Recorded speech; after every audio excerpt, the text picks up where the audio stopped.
I know you, I can feel you with the green of soul.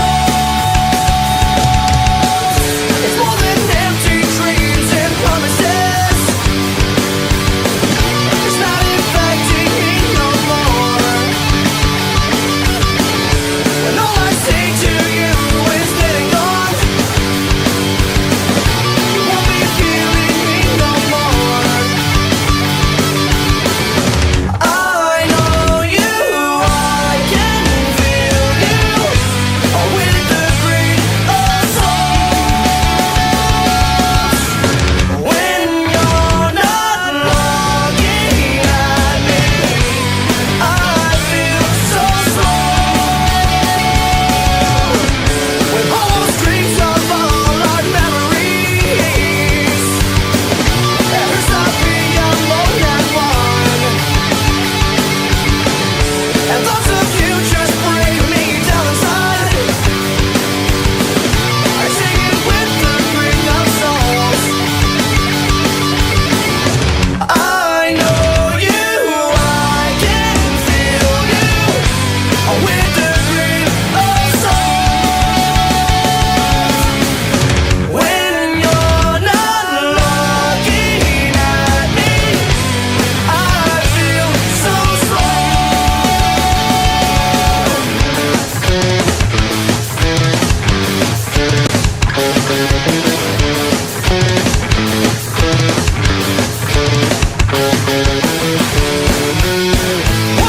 What? Get your hands up!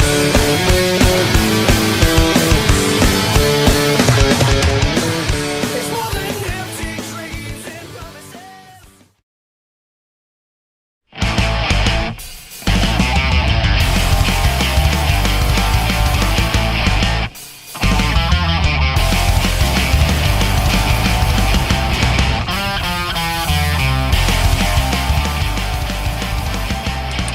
What's going down, you guys? Welcome to the listening room. My name is Eddie Booz, and I am your host. Today, my guest is the host of the Mind Tasting Podcast, available everywhere you can listen to podcasting. My guest is not only a good friend, but he's one of the most insightful people I know. A wonderful man who not only cares about those around him, but acts to enrich those lives he touches. Check out the Mind Tasting Podcast, and please welcome to the show, Mr. Kyle Romero. How you doing today, Kyle? I'm doing very well. Thank you. Thank you for having me. Hello, everyone. Greetings. Wonderful to see you as always, my brother, as always. So today I'd like to start off my show like I like to start off my day, and I start off every show with a little bit of gratitude. And today I am so grateful for my good friend, Nicholas Lee. Today he gave me a call earlier today, said, he said, why don't you give me some time today and we come by and let me cook you some lunch. So I brought over some awesome, he brought over awesome chicken legs, marinated, barbecued me an awesome lunch. We hang out, we got to spend some time together, and I'm grateful for the time I got to spend with my good friend Nicholas Lee today. And every time we get to sit together, every time we get to play music together, he's been one of my guests on the program before, and he's always one of my favorite guests. He's always one of my favorite people to be around. Always have a lot of laughs around him, and it's good to be around good people. So today I'm happy and grateful for my good friend Nicholas Lee, brother. How about you, my man? How about you? What are you happy and grateful for today? Before I get into my gratitude, I just wanted to respond to that real quick. Sure. That's an amazing story. You're totally right, man. Surrounding yourself with friends that are just good-natured and just realizing that people really do like to give and share and help others is an important reminder. So I really love that story, man. Absolutely, brother. Yeah, but today I'm actually grateful for I'm actually right now in Park City and visiting a friend, and I was here 3 months ago, and the scene is completely different because it's springtime now, and you might be able to see a little bit. I see here in the reflection, you can see how green it is, but I'm just grateful for, I guess, plant life or nature in general, and just I think one of the things that you realize when you watch plants is how like death goes into life, and there's like a circle of life, and like every spring there's new life and new trees and plants and energy, and it's just this reminder that even though things might be bad sometimes, or there might be death sometimes around us or in our lives, someone that we love, there's always that's kind of creating space for something new. And that's kind of the natural cycle of how our like world works, you know. So it's a really nice reminder to see that. Yeah, a little bit of well, you get some regrowth, you know. And I actually like that. Actually, I'm not sure if you saw, but there was an about, I'm not sure, a couple episodes ago, what you said was actually very similar to one of my gratitudes, actually about 4 or 5 days ago, 4 or 5 episodes ago. I said I was being grateful for the trees and the leaves and the plant life. Yeah. Because to me, it's always been a wonder since I was a kid, you know. Yeah. And it's always been this thing that like helped for me as a kid. I have this thing about looking up. Like, I always think, like, when we're a kid, I always had this like theory that, like, you know, as we look up, the more we look up, the more we'll appreciate the wonder of the world, the more we're apparently or inherently aware of it. Yeah. You know. And I feel like as we get older, we start to like like our vision starts to go from up here to like this, and then even down in our phones. And yeah, exactly, absolutely. So, you know, just I think the trees and the plant life is a great reminder to just look up and enjoy the beauty of the world. The sky is beautiful, man. Like always, you can look up at the sky and just be reminded on how tiny you are and how vast the world is. Absolutely. And you think to yourself, like, there's an amount of like wonderment as a kid, like anything's possible type thing when you look up and you see the stars and you see the sky and you see the trees and the, you know, everything swaying in the wind, and you think like it's just this kind of like feeling that you get, you know, for me, like, in general, you know, particularly feel awestruck. Right, exactly. So for me, you know, as we get older and we stop looking up, I think if we just made a conscious effort to look up more, I think that we would be able to appreciate more of the wonder this world has to offer on a daily basis in general, you know? Definitely, man. Completely agree. Awesome, brother. Awesome. So, all right, my man, dude, it's great to see you out there, man. And you know, I saw one of your posts earlier today on Instagram, and you're absolutely right. The post you shared about 3 months ago was it was a winter wonderland out there. It was all white, it was all snow, and now it's completely green. You took a picture of the exact same hillside from the exact same spot that you took it from 3 months ago, and you put you had before and after type thing, you know, and today, you know, now and then. And it looks absolutely breathtaking. Absolutely breathtaking. I absolutely love that, dude. You enjoying it out there? There's no snowboarding going on. So what do you guys get into? No. I mean, when I was here before as well, I wasn't working. So it's a completely different vibe. I ended up. I'm very grateful that I was able to catch a job like a couple of weeks ago. And so now I'm working. My buddy is also working. And so we've actually been a little bit head down during the day. And then as the sun's setting or in the afternoon, we'll go on a short hike or just a walk or just do some meditation outside. And so we're not as active and in nature as we were before, but still just even right now, just enjoying the view. And being around the energy it definitely has some healing vibes to it. Love that.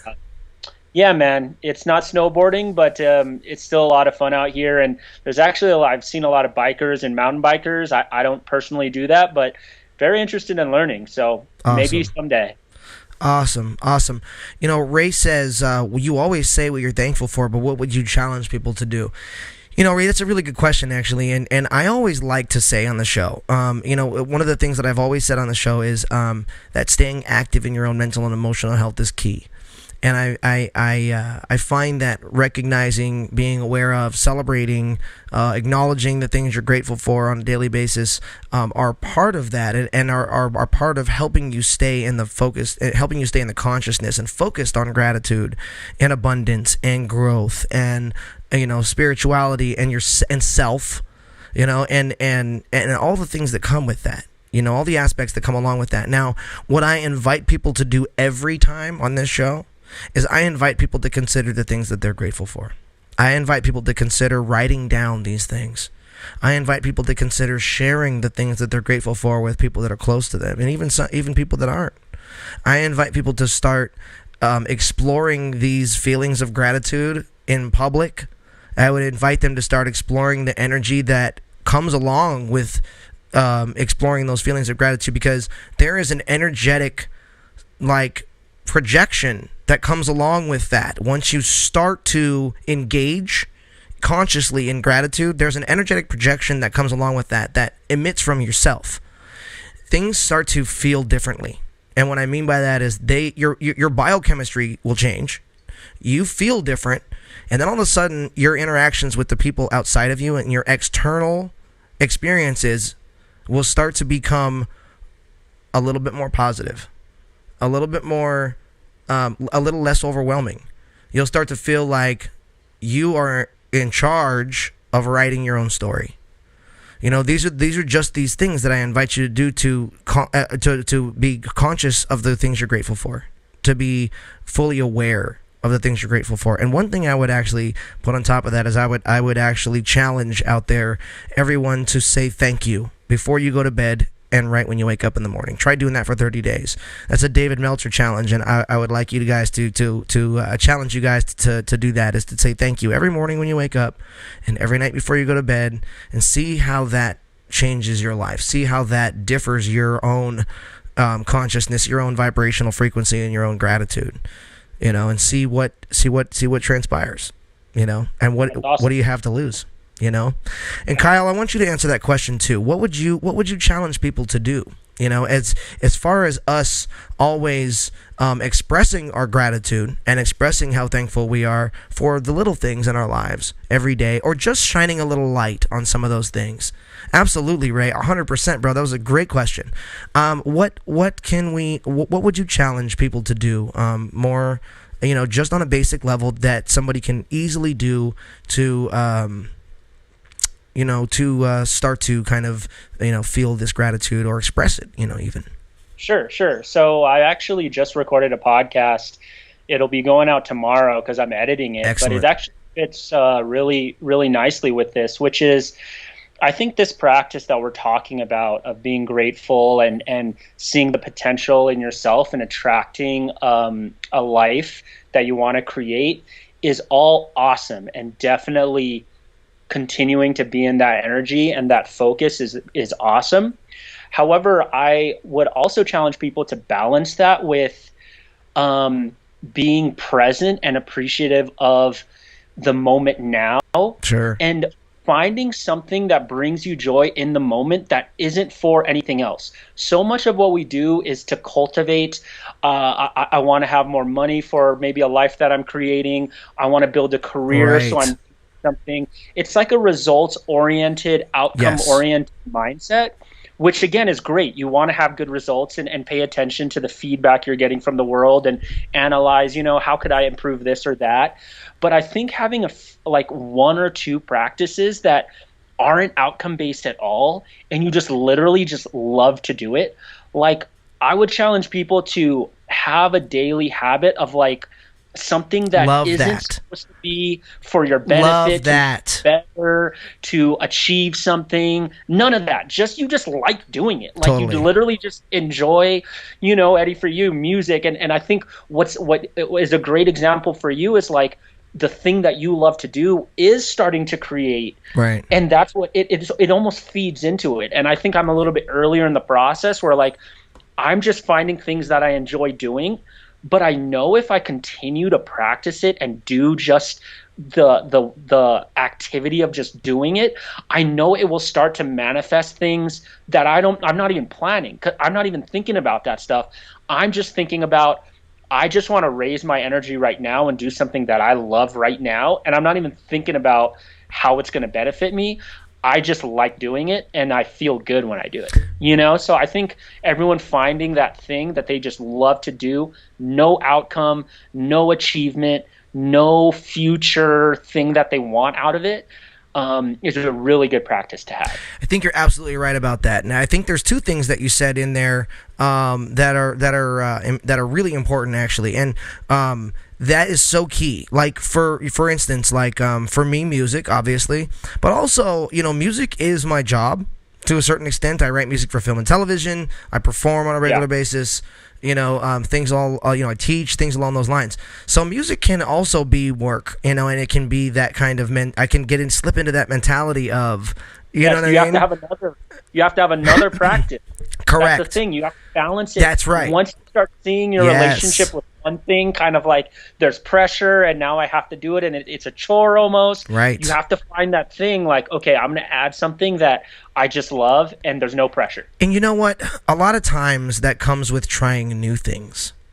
A lot of times that comes with just exposing yourself and really stepping out of your own comfort zone and allowing yourself to explore. Be humble. Be a beginner. Be a beginner. Hey, it's okay to fail. Everyone has a first day. You can't jump to day 10 on your first day. Everyone's got a first day. And the thing with this too is the whole point of it is you're not comparing. Like what one of mine is drawing, where like I'm not a great artist because I didn't draw when I was a kid, but I just like just making a blank page, have some cool stuff on it. If I were to compare to someone else, it's probably not as good, quote unquote. But like for me, I'm not doing it for that reason. I'm just doing it because I like making a bunch of lines on a blank page and it make it look like something else, like not comparing or looking at like, just that like really doing it for the pure joy of just the doing of that thing. Right, exactly. And to be honest with you, like for me, you find these things. You got to try new things. For me, one wheeling is a big part of that. I find myself getting caught in the cycle. And I find a lot of people find themselves get caught in the cycle of doing this thing over and over,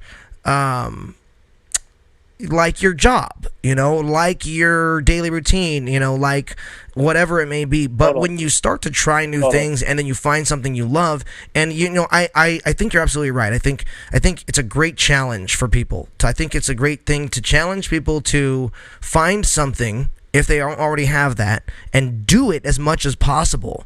And just to be in the moment and keep present, because you're absolutely right, Kyle. There, as much as you're, focus on the future, or focus on gratitude, or focus on, the things you're grateful for in the future that you want to happen in your life. You got to find that balance of the present moment.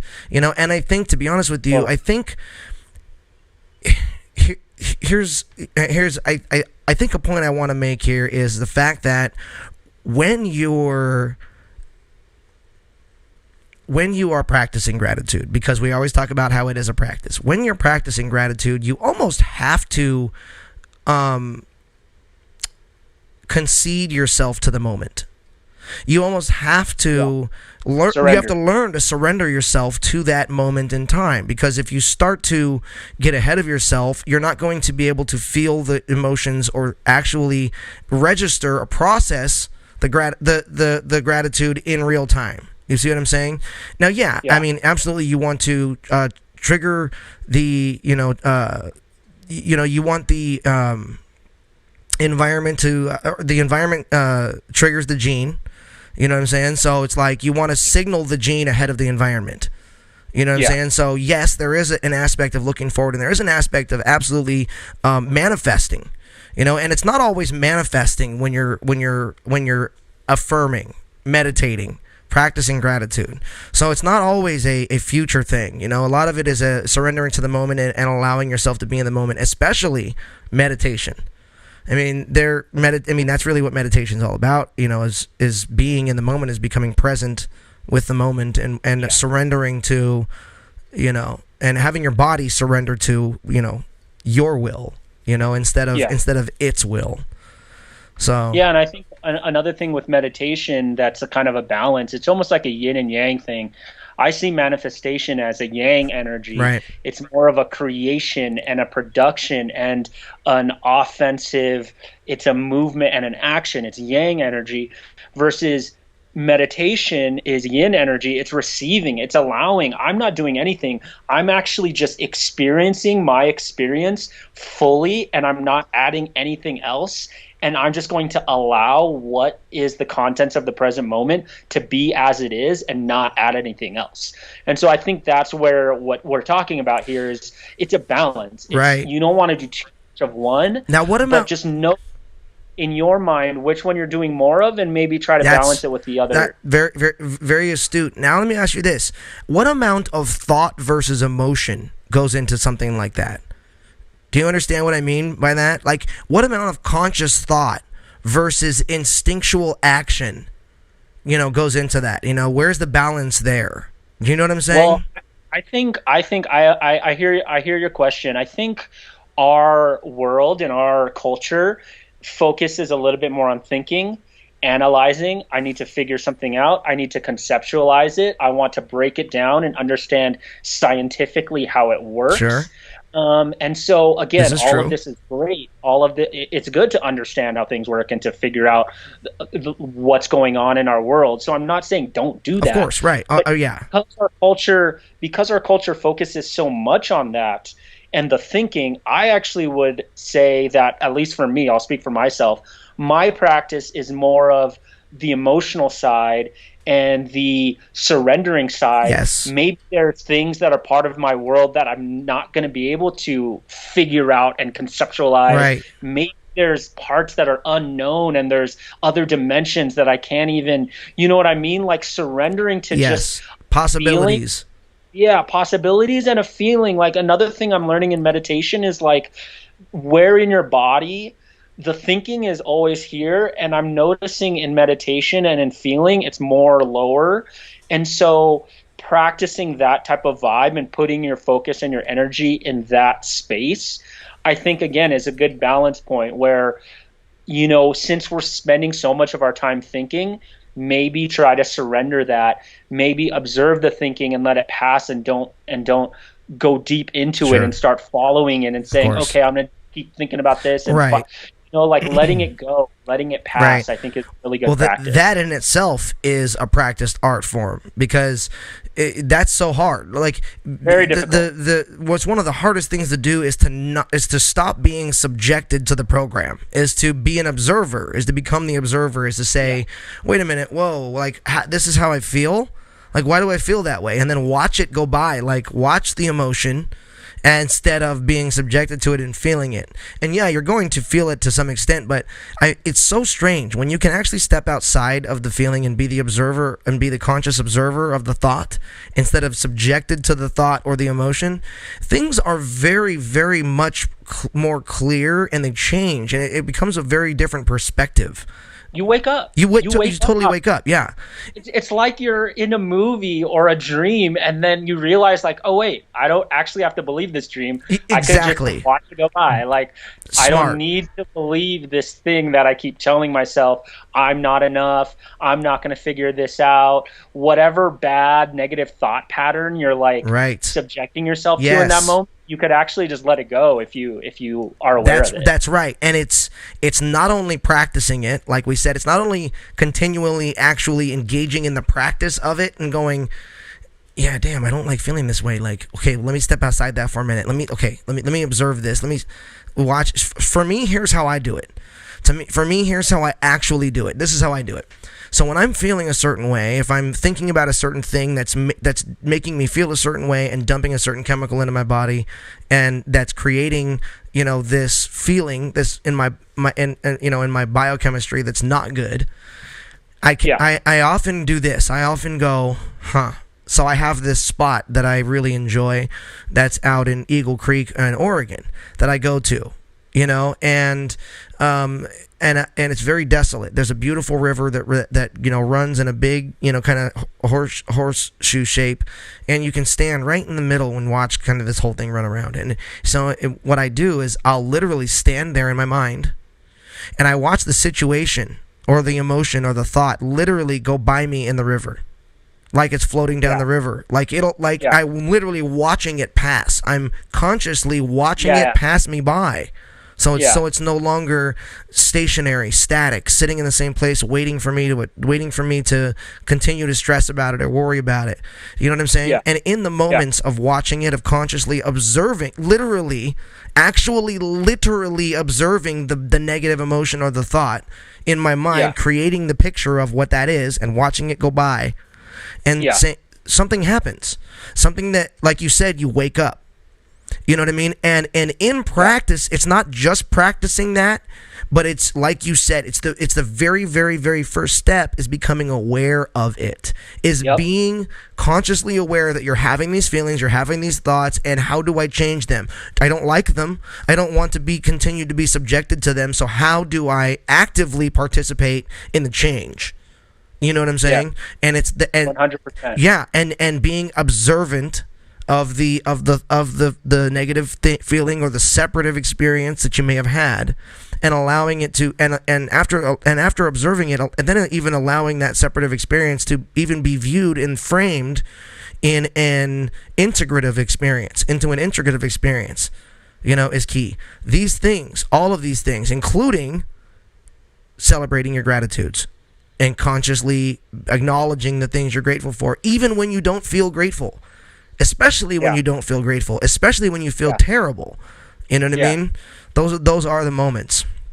So anyway. Yeah, for sure, man. I completely agree that reframing, like you said, the awareness is the first step, and then a reframing and kind of really questioning the belief system and asking yourself, is that really true? Maybe that was a story that was told to me before, like starting to question it. But I agree, man, that first step is almost like it's like you're halfway there. It's like huge. It's separating yourself and just waking up out of the dream is that first step that really even allows you to go to the next parts of it. You know, like you have to first realize that, that thought doesn't have to be true for you, and you can let it go. So yeah, man, it's about, again, to challenge the group is like, really looking at your thoughts and looking in the mirror, because I think that's what also helps with the awareness. Is like a lot of people live their lives and they're not questioning the thoughts that arise in their mind and the belief systems that they have. Right. And so really asking yourself and going deep and being really honest in kind of an uncomfortable way, I think is a way to raise your awareness so that you can start to see, because it's very tricky and sometimes it's elusive on what you don't even know.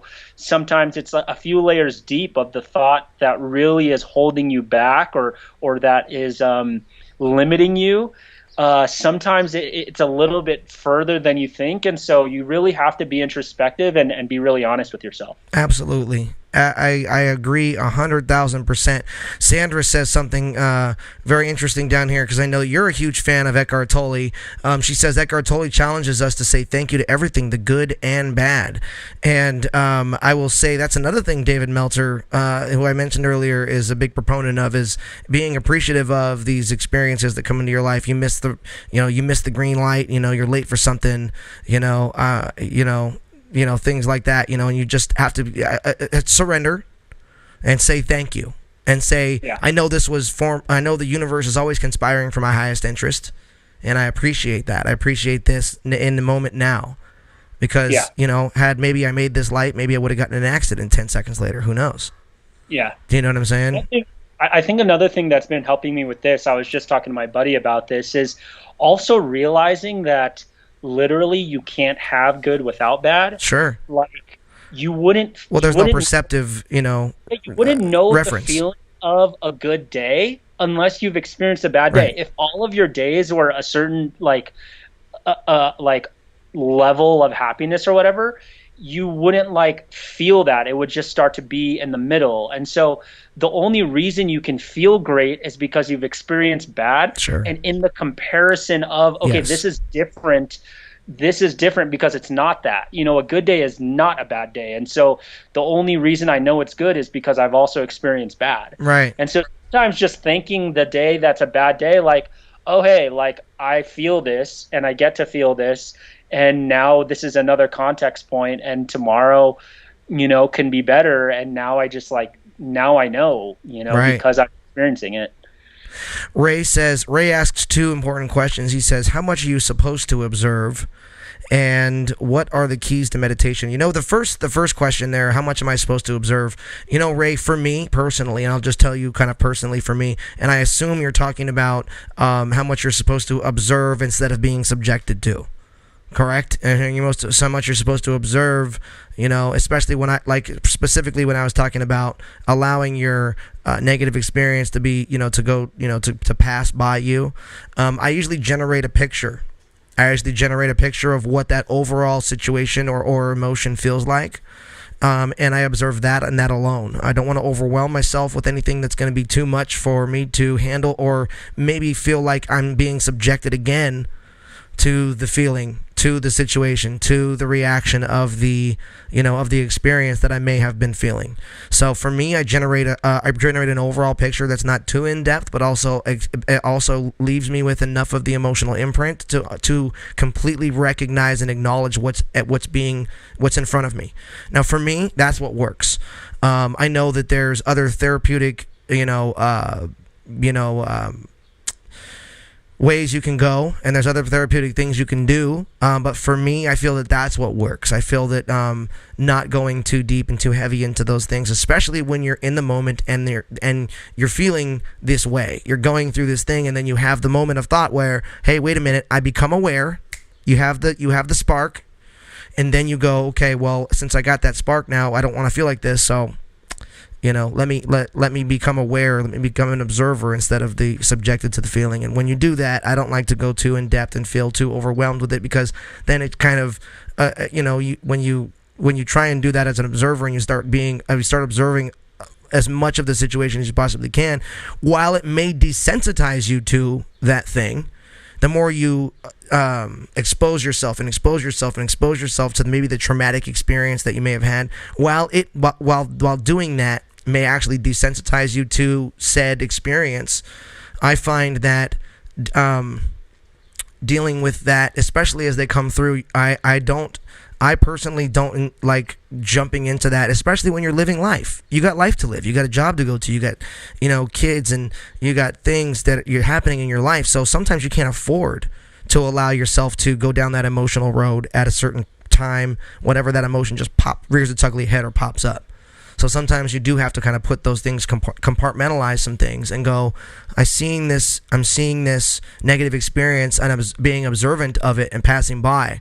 However, I'm not going to allow myself to be subjected to it by observing too much and going too in depth of the situation. If that makes any sense to you, Ray, that's kind of how I'm able to very consciously allow those things to actually pass, as I'm seeing them in the river, actually pass by, and allow my emotional connection or reaction to said experience, situation, circumstance, whatever it may be that's bothering you, whatever you're trying to step outside of and be an observer of instead of subjected to, whatever that is, you're able to deal with it a little bit more and actually allow it to pass you by. Physically watch it go by. You know what I'm saying? And something about watching it go away from you does something internally for myself. Something psychologically, it helps me feel like, okay, wow, like, okay, that's not overwhelming my life right at this moment right now. That's not the thing that's weighing me down. You know what I mean? That's all imagined. That again, fear is different than danger. When you're fearing something, you're afraid, you're worried, you got this thing in your mind of how it is or how it's going to be, versus how things actually are, and if there's actually something to worry about or not. You know what I'm saying? Yeah. So Ray, for that, that's what I do, my brother. And he asked another pretty good question here that I actually would like you to answer, Kyle. I have my keys to meditation, but Ray asks, what are the keys to meditation? I do find that does vary from individual to individual. Yeah. However, I think Kyle's got a really great grasp on meditative practices. So I think I'd like to kind of like put that in your hands, Kyle, if you wouldn't mind taking that one. For sure. Thanks, Eddie. I think one of the differences between you and I is when you meditate and your thought process is very visual, and I have found that mine is very audio. And so Interesting. I almost have a voice in my head, kind of like going all day, that's like thinking about stuff. Oh, hey, look at that. Oh, didn't you do that thing to, like, how about that thing that we were supposed to do? Or remember that? And I kind of have a voice in my head, and that's like my thinking, right? And so, like we were saying earlier, taking a break from that is kind of my meditative practice. And so one of my keys is, observing that voice is one thing, but Yeah. even sometimes that it's like nagging at me so much that I don't even want to listen to it. Right. And so what I think meditation practice and there's a lot of different types, but each type is like directing your attention. Sure. And sometimes it's attention on a mantra. Sometimes it's attention on breath. And there's different practices for meditation. So I like that. one thing I would say about meditation is it's about directing your attention and being in control as opposed to being distracted, which is how we live most of our lives. We're just reacting to everything and we're not in control of our attention. So that's number one. Number two, what I do is, because I'm so much audio oriented, is I stop listening to the voice and I ask myself, what can I hear right now in the present moment? Like, what if I just listen to the silence? What if I listen for silence? What if I listen for the silence that's in between each of those little sound, the chirps, the cars going by? In between each car going by, in between the ruffling of the wind and the leaves, there's actually silence in between each sound. Can I listen for that? Can I listen for what's actually happening in this moment now and not the voice that I'm creating in my mind? Thoughts are creations that we're making in our mind. They're not actually real in this three-dimensional reality. One of my practices for meditation is asking myself, what is real in this moment? I see colors. I can add my judgment of, like, my labeling. That's what the mind does, labels. That is a leaf. That is the sky. I'm figuring it out. It's this distance, and this is what it is. We're defining things, and we're trying to make sense of things. What if instead of doing that, I just focus in on the color and the patterns that I see and go fully into the experience? I think meditation is fully experiencing the moment without adding that layer of thought, labeling, judgment, the voice in the head. That's how we're normally living our day-to-day lives, is labeling stuff and judging stuff all day. And I think meditation is about going directly into the experience, either through sound, either through sight, or through feeling. Some people I'm just going to feel my breath. I'm going to just do that for 10 minutes. And all I'm going to focus, whenever I like get lost in a thought, I'm going to come back to my breath, and I'm just going to feel, what does it feel like for my lungs to expand, for the breath to go in the back of my throat and into my nose. Like, Right. Get in touch with that experience, the full experience of what you're experiencing in the moment. And that almost provides a break to, like, all the thinking that we do all day. Yeah, I absolutely agree with that. So when you go into something like that and you fully experience the moment, how best do you feel like? Do you feel that you can get into that? Do you feel that you can actually engage in that? Breath. If the just the listening thing trick that I mentioned, and like kind of just looking around and trying to get lost in the sight, I think breath is a really good one. If you guys were to YouTube right now, Wim Hof guided breathing, he has this just like 10-minute breathing, and all you do is focus on your breath. And there's something about how essential breathing is to, like, our life and our experience. And there's something about its connection to our body, and the body being the vehicle that we experience this world and this life. Connection with body is a really good one if you're having trouble getting out of the mind, because all the focus is on the mind.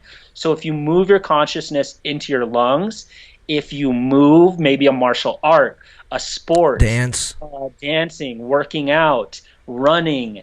A lot of people love running and working out because of the meditative aspects, not only because of the fitness aspects, you know? And so I think if if those other tricks that I mentioned aren't working for you, the body and movement are huge gateways into meditation. Agreed. Hugely agreed. I find that three of the moments in my life that I found, or three of the times in my life that I found, or three of the activities that I found doing that bring me into some of the most meditative states I've ever been in: martial arts, baseball, one-wheeling.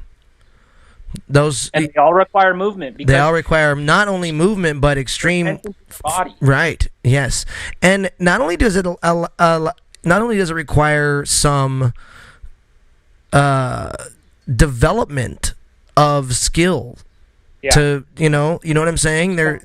It's not always easy to do these things. To be track down a fly ball, or do some things that require do some things in martial arts that that when you get to the higher levels you're required to be able to do, or not even required, just that they're just being able to understand your own body, be one with your body, and be able to do things with your body that a lot of others can't. And the same goes for one-wheeling. It's a practiced art, but you have to, and there's a certain amount of discipline that goes into that. That goes into cultivating the skill to do something like that. And the more disciplined you are in those little things, the more you enjoy and can allow yourself to just let go and allow your muscle memory to take over and allow yourself to be one with that moment. You know what I'm saying? And so, yeah, I mean, absolutely. Breathing, I totally agree. But movement, Kyle, is huge. Like movement, if you, like Ray, for you, guaranteed some of the most meditative times you've had in your entire life or when you're wrenching on a car. It's the same thing. It's an activity that you can lose yourself in. When you're in wrenching on a car, you're not thinking about what's for dinner later on. You're just focused on how to get that next nut off, how to get this next bolt out, how to get this external component off the engine, how you're going to raise this thing out of the car. You know what I'm saying? Like, there's no, and you fall into, you may not even realize that you fall into an extreme meditative experience. You know what I'm saying? So, movement, Ray, movement. The actions that you take on a daily basis will either help allow you to obtain a state of that type of feeling, of that meditative, feeling, and also being conscious of your breath, direct your attention, fully experiencing the moment, movement. I love all of what you said, Kyle. It was awesome. That was great. Thank you. Ray asks another question. He says, how far is too far fixating or on concentrating on something? And I'll kind of go back to what I said, before about the negative experiences. Like when you're allowing yourself to observe the negative experiences, I would suggest also I would suggest absolutely celebrating the positive too. Absolutely, you have to acknowledge it, celebrate it, be conscious of it, celebrate the small wins, everything else. But when you attach too much importance to one thing or the other, a lot of times you'll be affected by the other thing so much. So if you are, if you attach so much importance to the, positive reinforcement, and all of a sudden somebody comes at you with negative criticism, you may have, because you've invested so much of your emotional reaction into the positive reinforcement, that when something negative does come down or does happen, you may be so, it may be more traumatizing than you might have initially thought it might be. So I would suggest moderation with, like anything, kind of, Ray. You know what I mean? Like, I would suggest not getting too emotionally involved in any kind of, in any one of those things, except for doing the best you can to, stay focused on making the choices that keep you fulfilled. You know what I'm saying? I mean, like you said, Kyle, there's a very perceptive reference. There's a framing of life through certain experiences that you have, and you can't perceive the good without having experienced the bad. You know what I'm saying? And it's the other way around. So I would suggest, like anything, moderation. However, focus on, do your best to stay in consciousness of abundance, gratitude, and like I said, making the choices that keep you fulfilled, because that was going to create more moments of happiness in your life, more moments of abundance in your life, but it's also not just, like Kyle said, there's a very healthy balance of not just being meditative, not just being aware, not just being in the practice of gratitude, but also action, but also movement towards your desires. You know, I always go back to this Earl Nightingale. Go listen to The Strangest Secret by Earl Nightingale. It's about a half hour long. It's awesome. Earl Nightingale says, success is the progressive realization of a worthy goal or ideal. Now, just remember those two things, the progressive realization of a worthy goal or ideal. So you can't just have the worthy goal or ideal, and you can't just think about it and it just appear in your life. I mean, I'm sure it's happened before, but I mean, it's not a generality, you know? And you have to have the action towards that thing. You have to have the pursuit of it. It's very important, because you're not going to have one without the other. You're not going to be a success with just the goal, with just the idea, with just the dream. You're going to be a success with the progressive realization of that dream, of that goal, moving towards it every day, moving towards that goal every day. So moderation, my man, but also, like I said, stay with those choices of keeping yourself fulfilled as much as humanly possible. I like your questions today, Ray. Very astute, very, very engaged in what we're talking about here, and I'm very appreciative of that, to be honest with you, my man. So I'm going to show you guys a song that we have for today. And this song is something I wrote when I was 20 years old. Recorded this song with Mr. Mike Norden from 8 Count. And we just recorded this. I think we did like a simple drum track.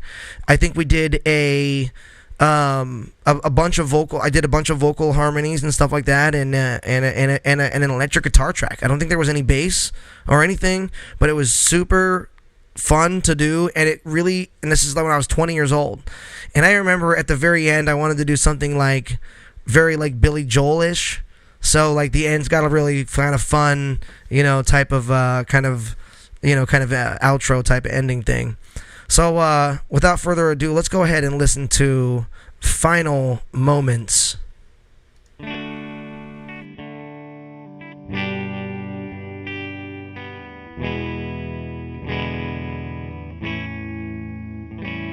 Well, I'm feeling alright and it's on my time, and I have the right to be alive. Nothing you say could bring me down, We're on my time, and I realize that all my life seems paralyzed. In moments that define eternity. Final moments never finalize on a running clock that's a minute off. Are we moving backwards or pressing on? You press pause and the world must stop for you and me to get ahead. I'm moving on, no, because you know it don't stop for anyone. And we'll never know what happened here.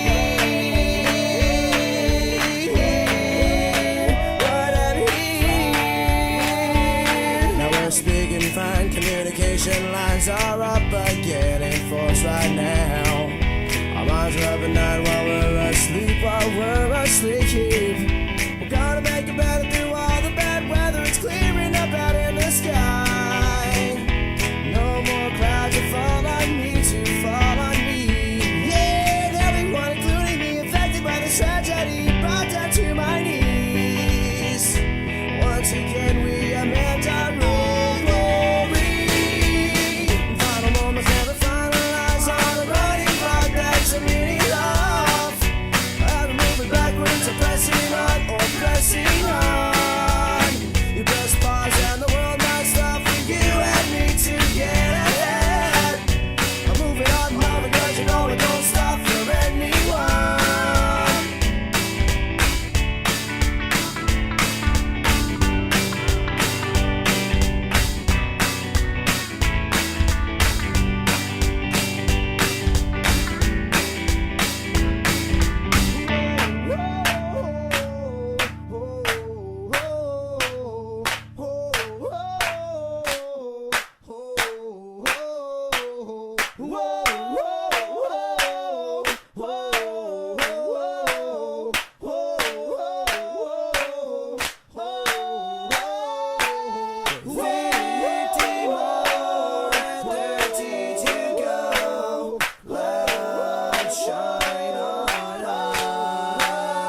right, and we are back. That was Final Moments. I wrote that and recorded that when I was 20. That was 2001. I think we did that. Awesome. So it was a long time ago. It was almost 20 years ago. 20 years Dude, now. that's crazy to me, 20. bro. I still feel 18, except I have like a lot of back aches that I didn't have back then.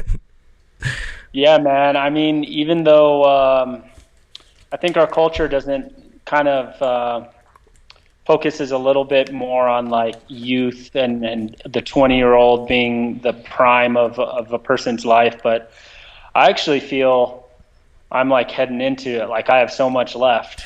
Bro, you're 30. You got, man, so. Dude, like I'm 38 right now, and I feel really, dude, I feel good. Like I feel like I got some of my best ideas recently, you know, and I feel, you know what I mean? Like I feel like I've got some of my best momentum with some of the things that I've been doing recently. You know, so it's like, man. I mean, I was in my 20s, you know, I was doing some things and, you know, just I wasn't progressing like personally, right, like I am now. I'm not saying I was making bad decisions. There were certain things that were happening in my life that I was not progressing, you know, and yeah, man, but yeah, being 38, dude, I feel like I got like so much to give and so much ahead of me, dude. I mean, even when you're 70, even when you're 80 years old, dude, your life could be just beginning, you know. For instance, I'll give you an example. I believe it was the Stanley brothers, Ralph Stanley. I believe he wrote all of the music for Man of Constant Sorrow, all those old bluegrass songs, and he didn't become widely famous or known until he was like 80 years old. I mean, you know what I'm saying? Like, it just, there's all kinds of people that just have something to offer. You're right, dude. Like, a lot of, especially with like sports and things like that, you know, it's all very focused on, you know, the youth. But I find that a lot of people in their 30s and 40s and 50s are like contributing on a crazy basis. You know what I'm saying? Yeah, like, all the learnings that we've experienced over our lives, like that awareness that we're talking about. Like when I was in my 20s, I was in that dream that we're talking about constantly, you know, versus now I'm so much more aware of what's going on and aware of myself, and just that self-knowledge I can apply a lot better these days. And so, yeah, man, it's a journey, and I'm excited for it. But time does definitely like speed by. It's kind of wild how quickly things go. Crazy. But so much happens during that time. Yes, sir. Yes, sir. Like, a lot happens, but it happens fast. You're not playing, brother. You're not playing, my man. So look, my man, I always appreciate you, brother. I always love having you on the listening room. You're always an amazing guest. I always like to get in deep with you and talk about some awesome stuff, dude. So you're one of my favorites, my man. Thank you so much for being on today. I appreciate you. Thank you guys so much for joining us today. Thank you. My man, thank you so much for joining us today in the listening room, and thank you so much to my man Kyle Romero today as well. Appreciate you so much for being on the show, Kyle. Thank you. Yeah, I appreciate you, Eddie. It was a really good conversation. That was a lot of fun. Loved it, brother. Loved it, my man. So, you guys, join us tomorrow night at 6:30. Sabukwe Ramsey, chef, artist, community leader. He's going to be in the house tonight. We're going to see him tomorrow. We're going to have a conversation with him, show some of his art, some of his work, maybe some of his culinary stuff. Maybe I'll get to taste some of it. Who knows, you know? Have Chef Book come down and make me a solid meal tomorrow. Sabukwe Ramsey is also one of the directors of the Arts and Enrichment Academy that we run the nonprofit organization with. So I'm stoked to have Sabukwe tomorrow night. You guys have been amazing. Adam, wonderful to see you in the house. Tripping, dog. I made wonderful decisions every day. And nah, you guys are awesome. Jessica, Sandra, Ray, everyone in the house tonight. Wonderful to see all of you guys. And we will see you guys back here tomorrow night on the listening room. Yes, tomorrow night on the listening room at 6:30. Join me tonight at 8:15 for Human Jukebox right here on youtube.com/Eddie Booze. Have a wonderful night. Thanks again to Kyle Romero. Thank you all. Thank you. Love you all. Thanks for being a part of the listening room tonight. My name is Eddie Booze. Go ahead and subscribe to the channel, hit the bell notifications, and give the video a like. We'll see you guys every Monday through Friday right here at 6:30. Take care.